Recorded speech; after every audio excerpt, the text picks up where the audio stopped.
Здравствуйте! В эфире информационный выпуск Амшикшара. И сегодня в выпуске.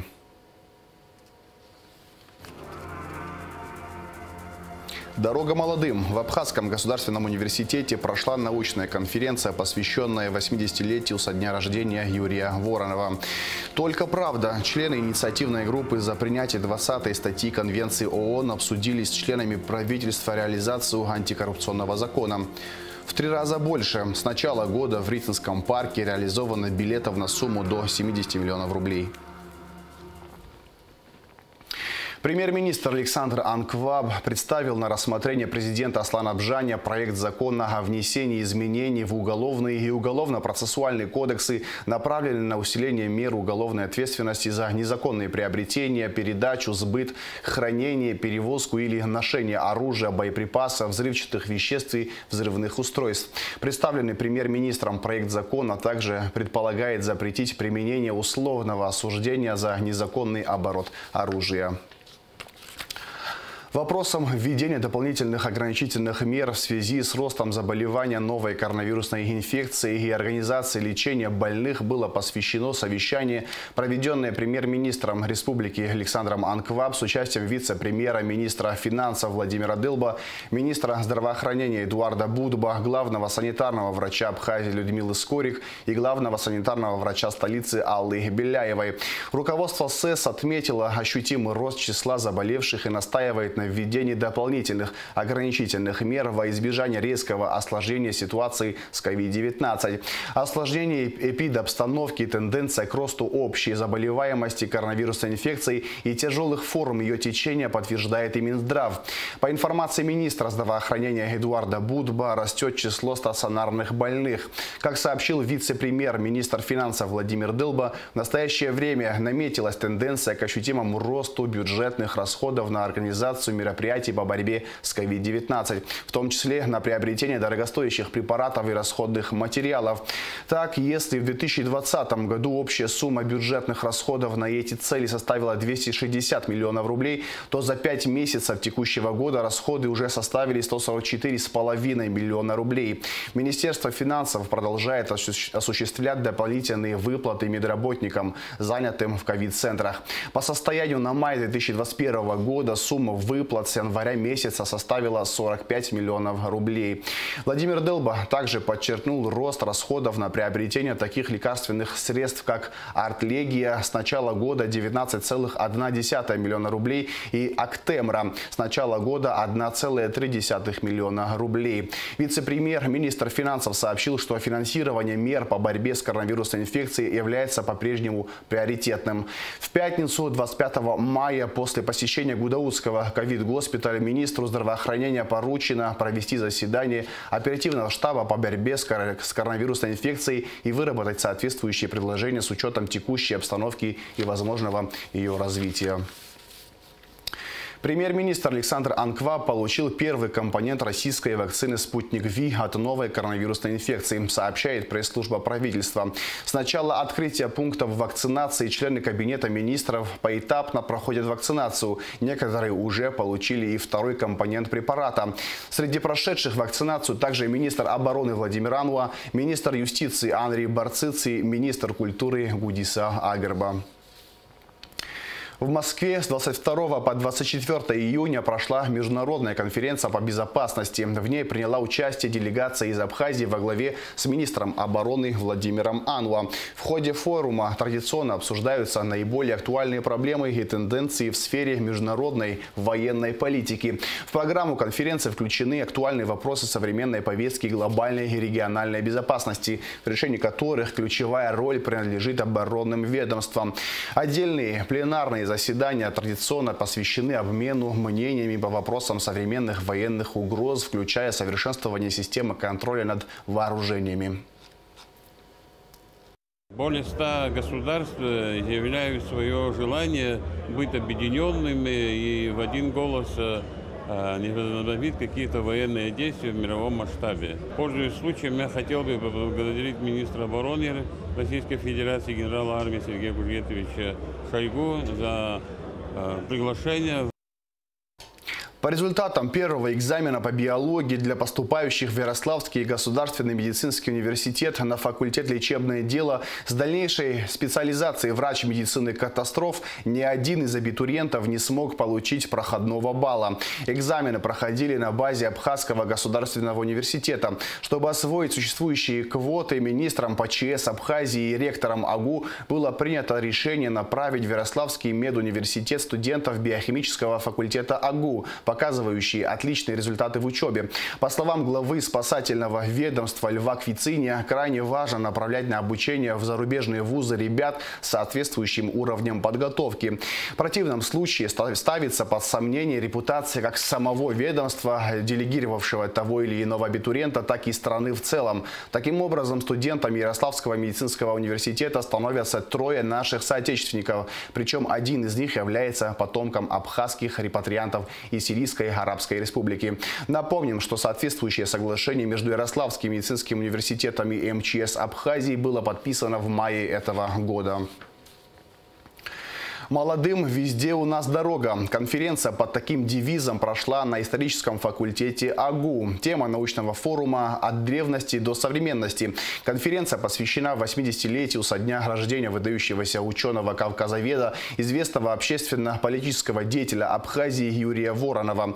13 докладов и 13 тезисов к ним были озвучены молодыми научными деятелями. Мероприятие организовано научно-культурным центром имени Воронова при АГУ и Абхазским институтом гуманитарных исследований. Об этом подробнее в репортаже Гугусы Вардания.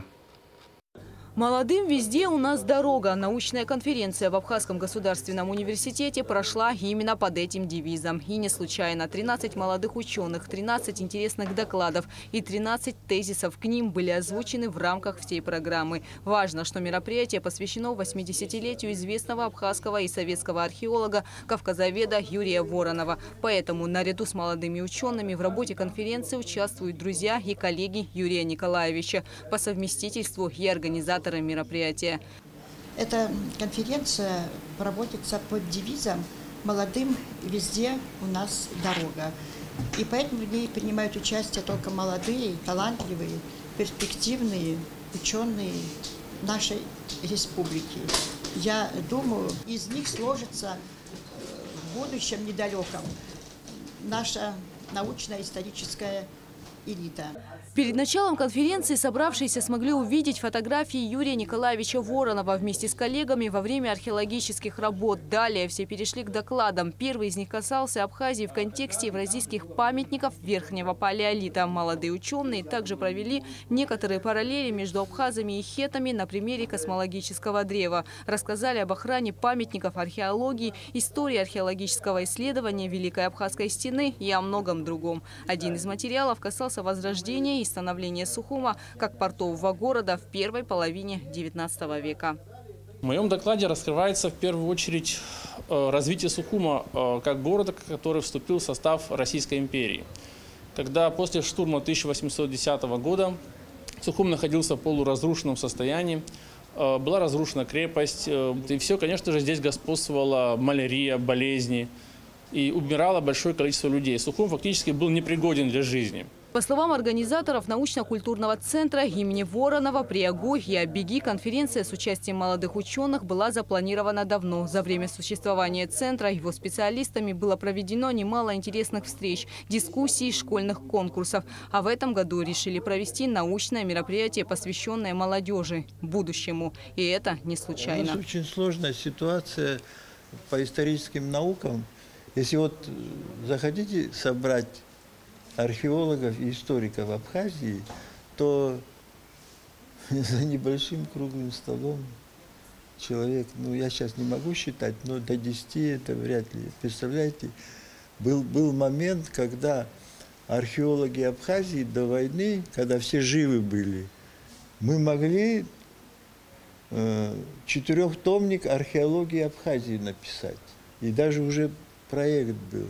А сейчас мы никак академическую историю никак не можем, давно все время хотим, не можем. И вот то, что я сегодня услышал, я понял, что наконец-то у нас это появилось поколение, которое заменит, которое продолжит работу, я думаю, на самом высоком уровне. Юрий Воронов всегда поддерживал молодых ученых. Поддерживает молодежь и ректор Абхазского госуниверситета Олег Огварами, от которого поступило предложение создать молодежную организацию. Олег Алексеевич предлагает создать республиканский совет молодых ученых. Вот молодые ученые, наверное, после этого предложения подумают, под каким крылом. Это может университет, это может быть институт, это, не знаю, вот, как это будет удобно. Все доклады посвящены темам, которыми занимался Юрий Воронов. Друзья известного ученого по сей день вспоминают своего друга и говорят о значении его трудов и о том, что таких людей рождаются единицы. Этот человек ни минуты не мог без дела находиться. Все время он всю Абхазию исколесил, он каждый ручеек знал ее. Он именно он создал археологическую карту в 1969 году, 1969, это когда, без которой ни один археолог, все и зарубежные, и наши, не могут обойти, все на него ссылаются. В рамках конференции молодых ученых, посвященной деятельности Воронова, также были зачитаны доклады о социально-экономическом развитии Абхазии 1921-1929 годов, о демографической экспансии, о добровольческом движении во время Отечественной войны народа Абхазии и о некоторых предложениях программы предстоящей переписи населения Абхазии. Вот так от палеолита до 21 века молодые ученые попытались рассказать о многих исторических фактах, провести параллели прошлого с настоящим. Однако самая главная цель, которую преследовали организаторы мероприятия, старшее поколение – показать, что будущее, а значит и история, в руках молодежи. Гугут Саварданя, Ильдар Дамиров, Абхазское телевидение. В конференц-зале «Атриум Виктория» прошло собрание инициативной группы за принятие 20-й статьи Конвенции ООН о противодействии коррупции, на которые были приглашены члены правительства, депутаты парламента и общественность. Обсуждался вопрос реализации антикоррупционного закона. Во встрече принял участие министр по налогам и сборам Джансух Нанба. Все подробности в репортаже Эсмы Гуланзе. С 1 июля этого года вступает в силу закон о декларировании доходов и расходов депутатами и чиновниками. Его история началась 12 лет назад, когда группа единомышленников во всеуслышание заговорила о проблеме коррупции. Инициатором и главным лоббистом 20-й статьи на протяжении почти 10 лет является Астамур Какалия. Мы хотели бы, во-первых, поблагодарить парламент и президента за принятие закона, поблагодарить тысячи граждан, которые выступали с разных площадок, устраивали разные мероприятия и добились того, что дело сдвинулось с мертвой точки. Министерство по налогам и сборам республики станет главной структурой, ответственной за сбор и обработку информации, а также сверку достоверности деклараций с реальными доходами чиновников. Министр по налогам и сборам Джансух Нанба подчеркнул, что исполнение принятого закона является приоритетным. Мы создадим возможность всем отделам кадров, которые в соответствии с законом уполномочены раздавать декларации, информировать о заполнении, собирать эти декларации с декларантов и членов их семей, дадим возможность заполнять в соответствующей программе информацию, которую они собирают. Эта информация будет в электронном виде поступать в Министерство по налогам и сборам, обрабатываться и уже в соответствующей форме будет попадать на сайт. Кроме того, закон наделяет определенными полномочиями и обязательствами кадровые отделы структур, в первую очередь в плане правильного сбора информации. Немаловажную роль здесь играет функция информирования декларантов и членов их семей, потому что вещь для нас новая. До сих пор в нашей стране подобные декларации заполняли только судьи, ну и кандидаты на высшие посты нашего государства. То есть определенная информационная работа должна быть проведена. От слаженности работы отдела кадров, от того, как они будут вносить информацию в соответствующую базу данных, будет зависеть результат на выходе. Вот это тоже очень важно, и мне кажется, что вот здесь вот в плане информационной поддержки ваша помощь была бы тоже очень важна. Выступавшие высказывали разные мнения относительно реализации закона. Однако все они сошлись в одном. Главный шаг сделан. Тенгиз Джопу отметил, что нагрузка на налоговую службу возрастет в разы. Ведь теперь структуре придется получать и проверять огромные объемы информации. Вот это все скинули на плечи Министерству по налогам и сборам. Не только, как раз таки там сообща проводится. Ну, я говорю с учетом работы, знаю опыта работы госслужбы. Как правило, сейчас вся ответственность лежит на них. А собственными ресурсами проверить достоверность всей информации, которая изложена в документах, они не смогут. Следовательно, нужно будет разрабатывать сейчас дополнительные подзаконные акты. Нужно будет увеличивать штатную численность ведомства, потому что у них там собственных проблем по администрированию налогов достаточно. В своем выступлении председатель контрольной палаты Роберт Аршева рассказал о деятельности палаты и подчеркнул, что главные принципы работы – открытость и правда. Тот принцип, который был заложен изначально еще в 2013 году при первом моем назначении, мы стараемся этот принцип выполнять со своей точки зрения, то есть со своей работы. То есть я считаю, что мы в полном объеме, максимально, насколько позволяет нам наша квалификация, знания всех сотрудников контрольной палаты и коллегий контрольной палаты, то мы, конечно, эту всю информацию, наша информация, она практически открыта, за исключением пару материалов, на которых стоят грифы. По словам активистов, принятие антикоррупционного закона вызвало большой резонанс и поддержку не только в Абхазии, но и на всем Кавказе, а также среди абхазских диаспор России и Турции. Эсма Гуланзе, Инала Гухава, Абхазское телевидение. Летний курортный сезон в самом разгаре. И, конечно же, наибольшей популярностью среди туристов пользуются главные достопримечательности республики, среди которых озеро Рица. Сколько туристов посетили реликтовый парк, а также какие ремонтно-восстановительные работы здесь ведутся, узнавала наша съемочная группа. Репортаж Алики Трапш. Один из самых посещаемых туристических объектов Абхазии – Рицинский реликтовый национальный парк. Прекрасные озера, водопады, горные вершины, альпийские луга, минеральные источники. Все это ежегодно привлекает тысячи туристов со всего мира. Первый раз в Абхазии, впечатление моря, впечатление очень положительное от людей, от природы. Мы приехали из Тамбова, в следующем году приедем снова. Отлично, природа очень замечательная. Люди приветливые, все нравится. Горы просто... недаром Высоцкий сказал, лучше гор могут быть только горы. Мы из Комсомольска-на-Амуре приехали. Это Хабаровский край. В Абхазии мы впервые нашей семьей и большой нашей дружной компанией. Сколько мы? Неделю мы почти здесь, с 18 числа. Вот первую взяли большую экскурсию на одну из главных достопримечательностей Абхазии. Нам очень нравится страна, нам нравятся люди, нам нравится кухня.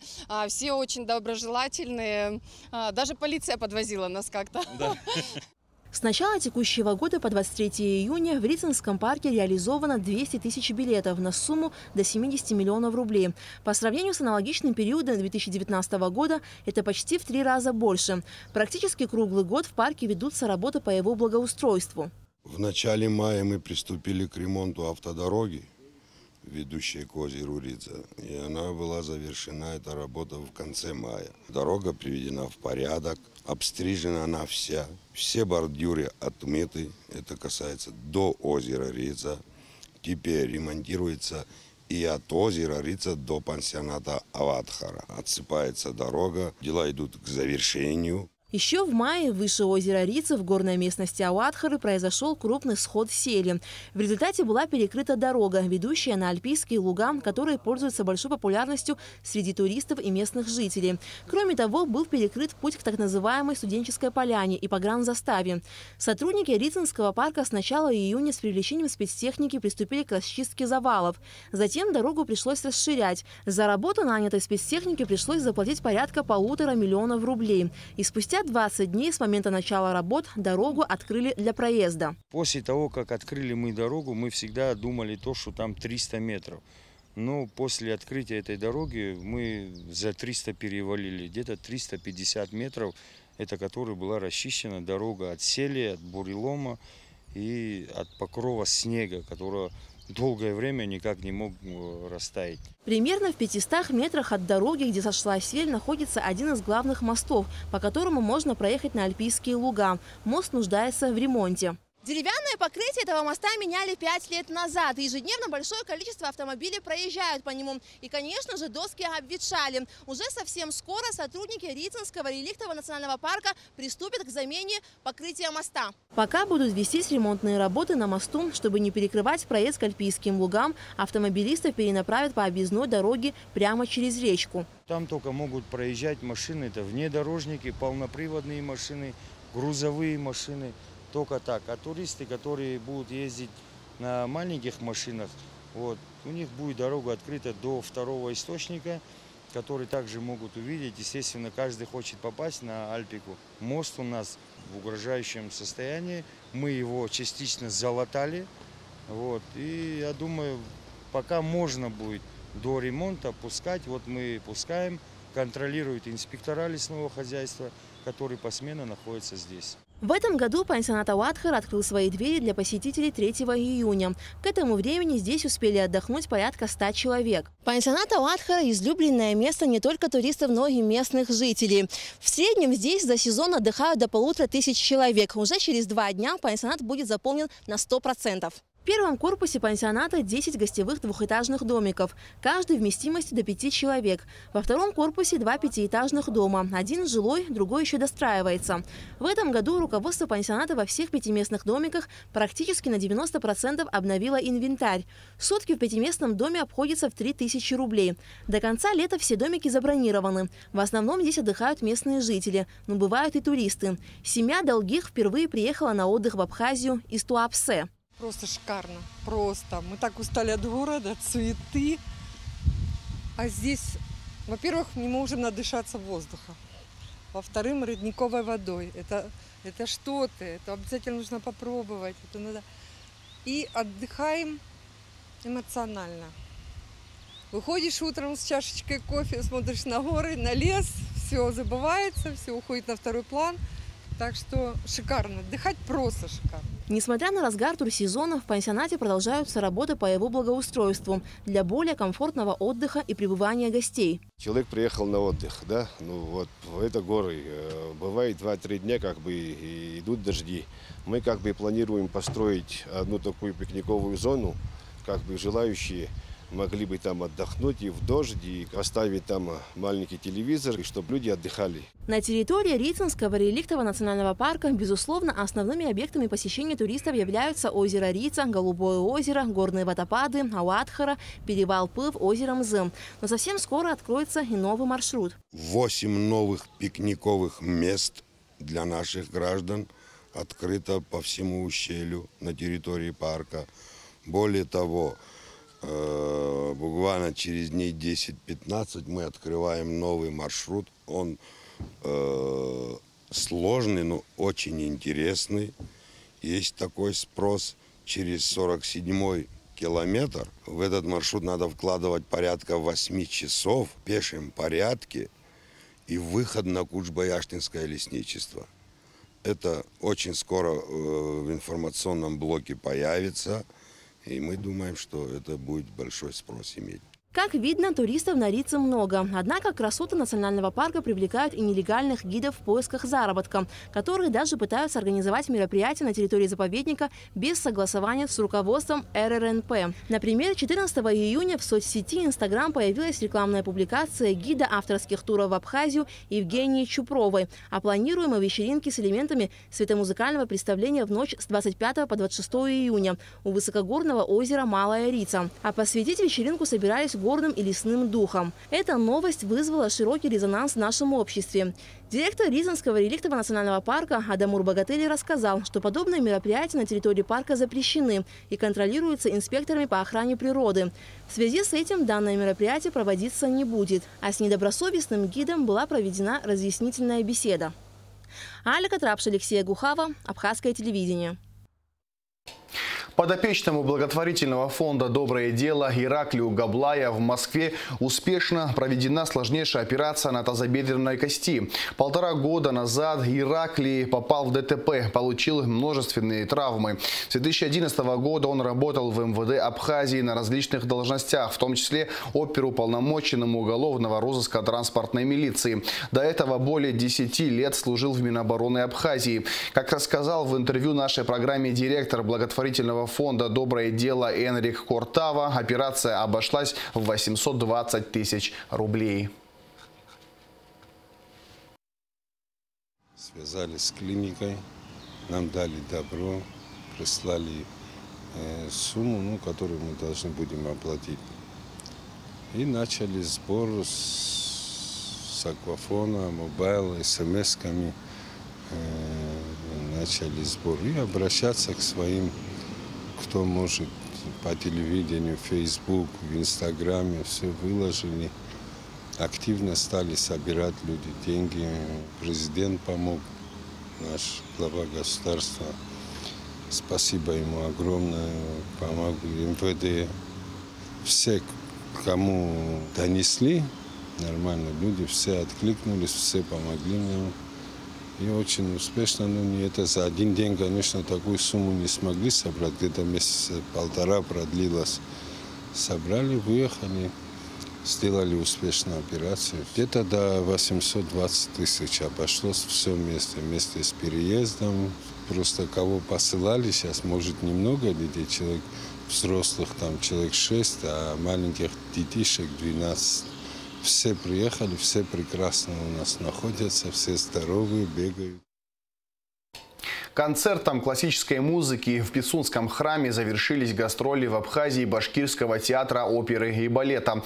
Партию органа исполнил заслуженный артист Абхазии, солист Абхазской государственной филармонии, лауреат международных конкурсов Лука Гаделия. В концерте приняла участие солистка Абхазской государственной филармонии Кристина Эшба. В программе вечера прозвучали популярные романсы и арии в исполнении известного оперного баса, художественного руководителя театра, заслуженного артиста России, народного артиста Республики Башкортостан Аскара Абдразакова. Концертный хор представил программу о вечном. Было исполнено несколько номеров из православного шедевра Александра Гречанинова «Литургия святого Иоанна Златоуста» и мессы для смешанного хора, солистов, струнного оркестра, органа, литавр и арфы современного молдавского композитора Владимира Чалака. Сочинения прозвучали в переложении для хора в сопровождении фортепиано и органа. Кроме того, артисты Башкирского театра оперы и балета исполнили абхазскую народную песню «Смыр Гудиса».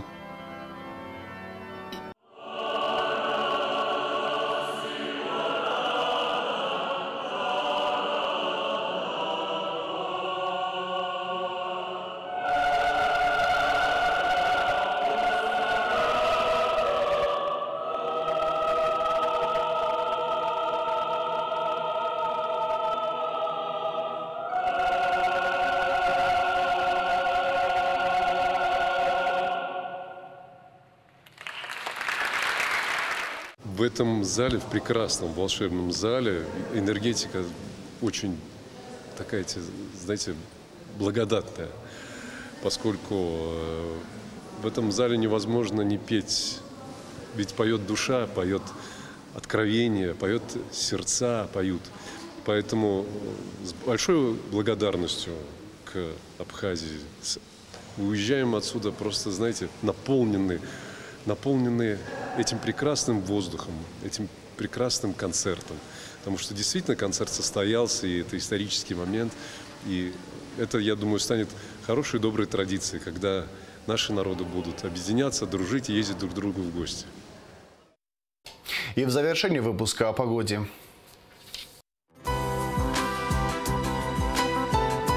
По сообщению гидрометцентра, в четверг, 24 июня в Абхазии ожидается переменная облачность. Ночью и утром местами возможен туман. Днем преимущественно жаркая погода без осадков. Температура воздуха ночью 18-23, днем 24-29 градусов тепла. Температура морской воды плюс 22 градуса.